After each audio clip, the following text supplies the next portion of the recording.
was a normal sunny summer day in beautiful California. I walked out onto my back deck and took in the rays of the sun and the beauty of the property I live on.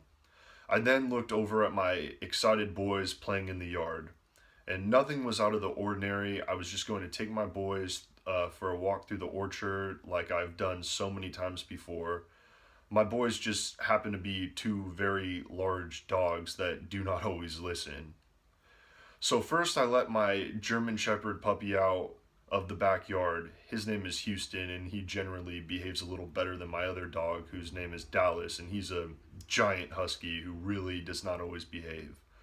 So we began to walk the 120-acre walnut property when we came to a point where both of the dogs stopped, and I did not know what they were stopping for. Usually they're just running along digging or whatever, and I look at their eye line and eyesight and I see they're staring at something in the distance, and it was this very bright, big, colorful figure, and we were both very curious, and we proceed a little farther until I realized what it was, and it was my neighbor's giant, colorful pet peacock.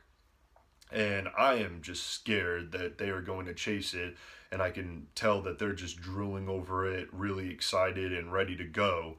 I tell them no, come home, down, and just like I had feared, the crazy excited dogs took off after this peacock, and this peacock had about a 20-yard head start, but I knew it was going to be no match for my boys, and I proceeded to chase the dogs as they chased the peacock. So we're in one giant circle while these dogs are so happy. I'm just so scared.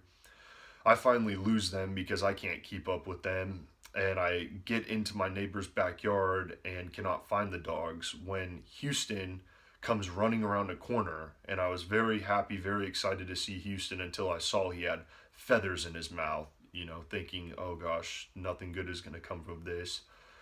I keep looking around, I can't find Dallas, I keep yelling for him, and finally this peacock comes barreling around the corner, and Dallas is following him.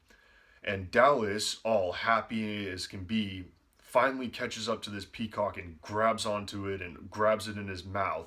And I come barreling around and slide into Dallas like I'm some baseball player stealing second base or something. And I was finally able to get the peacock out of Dallas's mouth. And Dallas and Huey are both just running around super happy, not even knowing what's wrong, thinking they were just playing. And finally, I think I got the point across that that was bad and they weren't playing. So I sadly believe I ruined their day, but they will be okay, and the peacock was okay, so it all turned out all right in the end.